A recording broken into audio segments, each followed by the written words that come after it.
नमस्कार साथियों, मेरा नाम है आर.के. सिंह। संस्कृति आईएएस यूट्यूब चैनल पे आप सभी का स्वागत है। आज एक बड़े ही महत्वपूर्ण विषय की चर्चा करने वाले हैं और ये जुड़ता है वंदे मातरम से। अब वंदे मातरम पर भी राष्ट्रगान जैसी मर्यादा लागू होगी, क्योंकि इसकी डिमांड लंबे समय से हो रही है और ये एक विवाद का भी मुद्दा बना हुआ था। तो आज इसी की चर्चा करेंगे। इससे जुड़े हुए जो भी महत्वपूर्ण पहलू हैं उन पर एक एक करके डिटेल में हम चर्चा करेंगे। चलिए, सबसे पहले हम बात करेंगे न्यूज की।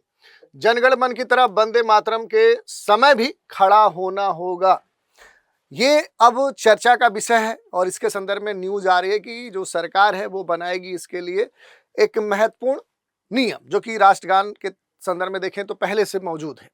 तो यही इस समय चर्चा का विषय बना हुआ है, क्योंकि केंद्र सरकार जो है वो राष्ट्रीय गीत जो हमारा वंदे मातरम है उसको राष्ट्रगान जनगण मन के समान दर्जा और व्यवहारिक सम्मान दिलाने के लिए एक जो औपचारिक प्रोटोकॉल है वो तैयार करने पर क्या कर रही है, विचार कर रही है। जो भी मीडिया की रिपोर्ट आ रही है उसके अनुसार देखेंगे तो इस विषय पर गृह मंत्रालय की एक उच्च स्तरीय जो बैठक है उसमें विस्तार से चर्चा करने की बात की गई है। तो ये इस समय खास तौर पे चर्चा में है। चर्चा में और डिटेल्स हम बात करेंगे, लेकिन उससे पहले आप सभी के लिए एक महत्वपूर्ण सूचना है। रिपब्लिक डे के अवसर पर देखें तो एक शानदार मौका संस्कृति आईएएस आप सभी के लिए लेकर आया, जिसके तहत आप देखेंगे तो ऑफलाइन जो भी क्लासरूम कोर्सेज हैं उन पर 20% की छूट दी जा रही है। और ये जो छूट है ये दिल्ली और प्रयागराज दोनों सेंटर के लिए वैलिड है। ऑनलाइन लाइव जो भी कोर्सेज हैं उनमें देखें तो अप टू 75% प्लस एक्स्ट्रा 10% का डिस्काउंट आपको दिया जा रहा है। और इसका जो वैलिड डेट है वो 28 जनवरी 2026 तक है, यानी कि इस तिथि तक अगर आप इन कोर्स में जुड़ते हैं तो ये लाभ आपको प्राप्त हो सकता है। इसके अलावा भी अगर कोई जानकारी चाहिए, नीचे दिए गए नंबर 9555124124 पे कॉल करके जानकारी प्राप्त कर सकते हैं। यहाँ संस्कृति आईएएस की जो वेबसाइट है यहाँ विजिट करके जो भी संबंधित जानकारी है वो आप प्राप्त कर सकते हैं। अब देखिए, अगर हम बात करें जो न्यूज है जिसमें भारतीय संविधान के अनुसार जो राष्ट्रगान है, राष्ट्रीय गीत है, दोनों को समान सम्मान प्राप्त है, परंतु व्यवहारिक स्तर पर देखेंगे, जो भी कानूनी स्तर पे अगर हम बात करेंगे, दोनों के लिए जो नियम है वो नियम सामान्य है, इसमें असमानता देखने को मिलती है। तो राष्ट्रगान के दौरान खड़ा होना अनिवार्य है और अपमान की स्थिति में देखिए राष्ट्रीय जो भी सम्मान है उसके अपमान निवारण अधिनियम 1971 के तहत दंड का भी प्रावधान है।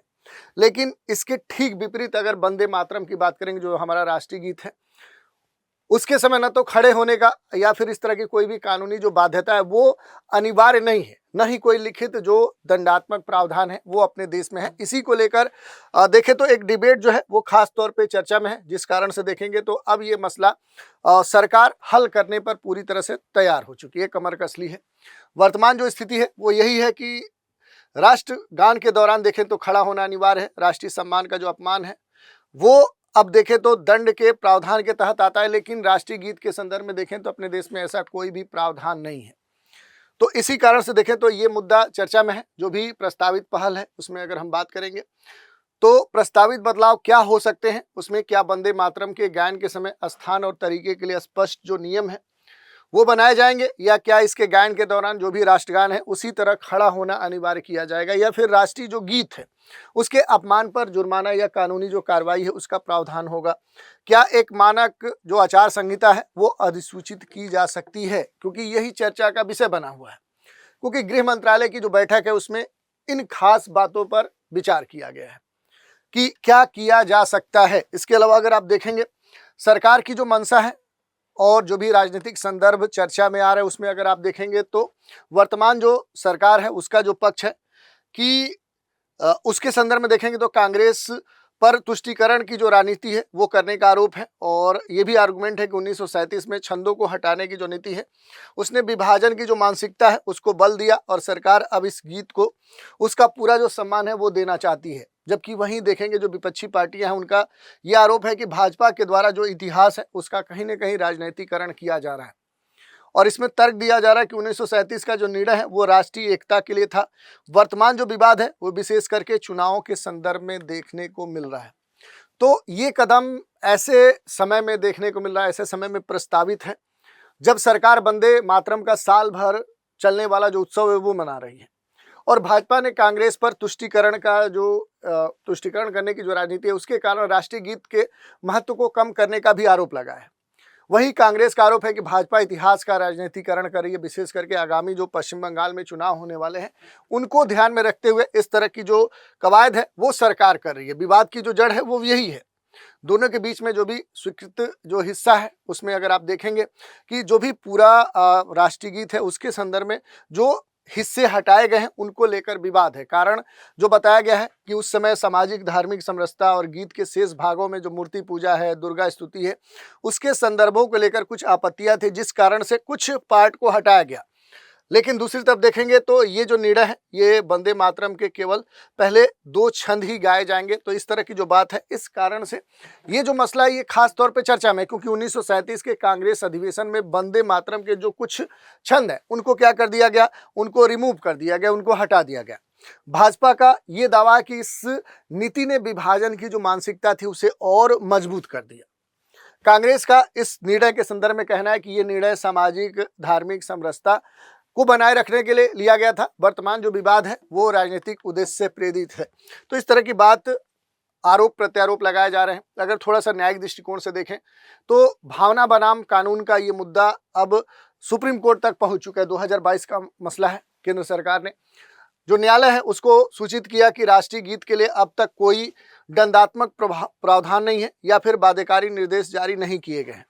और इस कारण से देखें तो जो याचिकाएं हाल के वर्षों में कई सारी जो PIL है, जनहित याचिकाएं हैं, वो दायर की गई, जिसमें देखें तो मांग की गई है कि वंदे मातरम के लिए एक राष्ट्रगान जैसा सख्त जो फ्रेमवर्क है, जो प्रावधान है, दंडात्मक स्तर पर लागू किया जाए। तो ये इस समय खास तौर पर देखेंगे तो चर्चा का जो विषय है वो बना हुआ है। अगर इसके थोड़ा सा ऐतिहासिक महत्व की बात करेंगे तो देखिए, बंकिम चंद्र चट्टोपाध्याय के द्वारा रचित ये वंदे मातरम राष्ट्रीय गीत है।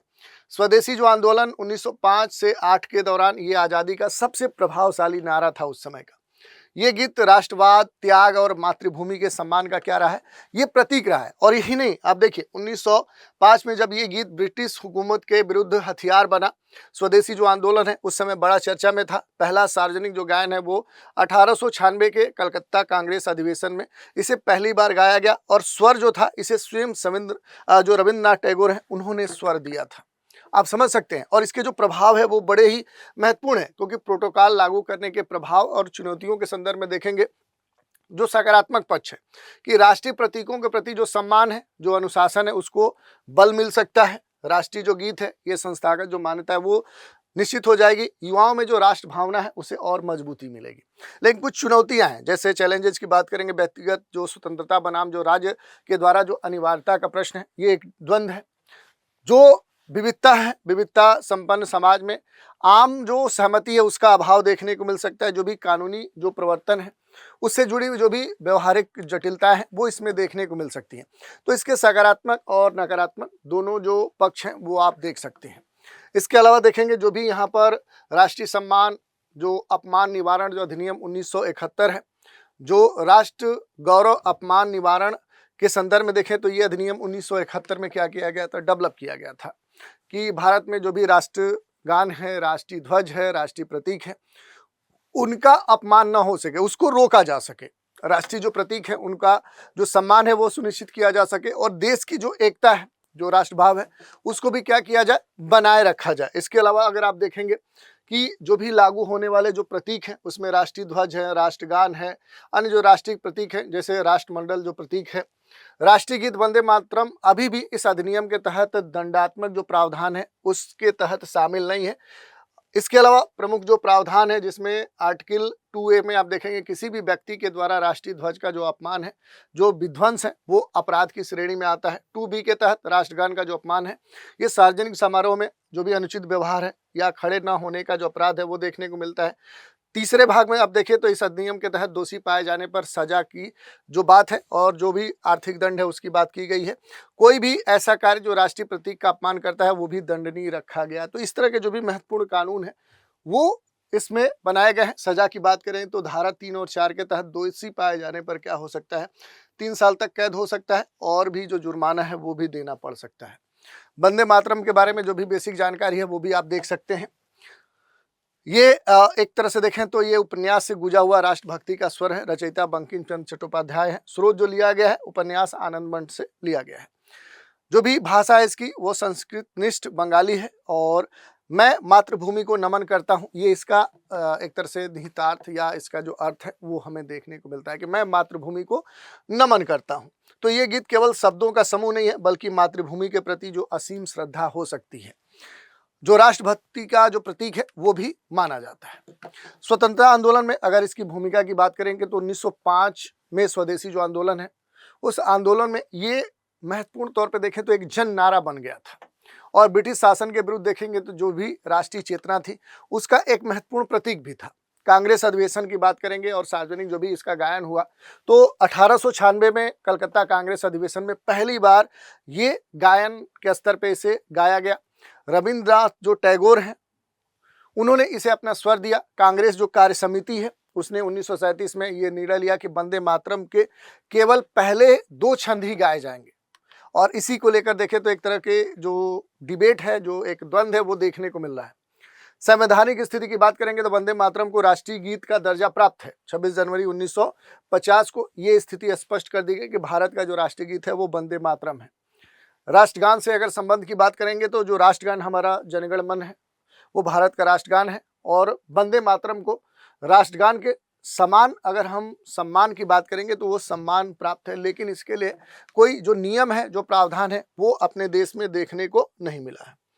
इसके अलावा देखेंगे जो भी 2-3 बातें हैं, जैसे एक नज़र में अगर राष्ट्रगान के बारे में बेसिक जो जानकारी है वो अगर हम देखना चाहें तो वो हम देख सकते हैं। इसको लेकर क्या विवाद है, क्या बातें हो रही हैं, वो पूरा यहाँ पर हम देख सकते हैं कि आखिर रचनाकार कौन है। और जनगण मन के साथ अगर हम कंपैरिजन करें तो जहाँ वंदे मातरम जो राष्ट्रीय गीत है इसके रचनाकार बंकिम चंद्र चट्टोपाध्याय हैं, वहीं जनगण मन के जो रचनाकार हैं वो रविंद्रनाथ टैगोर हैं। ये 1870 से 80 के दशक में क्या किया गया, इसे रचा गया, इसे 1911 में। उद्देश्य की बात करेंगे तो जो राष्ट्रगीत है यह मातृभूमि भक्ति स्वतंत्रता का प्रतीक है, तो वहीं जनगण जो मन है यह राष्ट्र की जो एकता है, लोकतंत्र है, उसका प्रतीक माना जाता है। कानूनी अनिवार्यता की बात करें तो अभी भी राष्ट्रीय गीत के संदर्भ में कोई भी कानूनी अनिवार्यता अपने देश में नहीं है, जिसको लेकर लंबे समय से मांग उठ रही है। यहाँ पर जनगण मन के संदर्भ में देखेंगे तो खड़ा होना अनिवार्य है, ये 1971 के अधिनियम के तहत है। दंडात्मक प्रावधान की बात करेंगे तो राष्ट्रीय गीत के संदर्भ में अभी भी कोई भी प्रावधान नहीं है, लेकिन राष्ट्रगान के संदर्भ में है। विवाद क्या है कि धार्मिक छंदों को लेकर ऐतिहासिक विवाद है, यहाँ विवाद राष्ट्रगान को लेकर बड़ा ही कम है। तो ये कुछ महत्वपूर्ण बातें थी इसके बारे में, इनकी तुलना हमने कर ली। इसके अलावा अगर आप देखेंगे और भी जो तथ्य हैं उनको भी देख सकते हैं। इसी चर्चा पर आधारित एक प्रश्न है, राष्ट्रीय सम्मान अपमान निवारण अधिनियम 1971 किस पर लागू होता है? तो देखिए, केवल वंदे मातरम के अपमान पर, केवल राष्ट्रगान जनगण मन के अपमान पर, दोनों राष्ट्रीय गीत और राष्ट्रगान के अपमान पे, या किसी भी राष्ट्रीय प्रतीक के अपमान पे? तो इस प्रश्न का उत्तर आप हमें कमेंट के माध्यम से दे सकते हैं। तो आज के एपिसोड में इतना ही। आप सभी हमारे साथ बने रहें, इसके लिए धन्यवाद।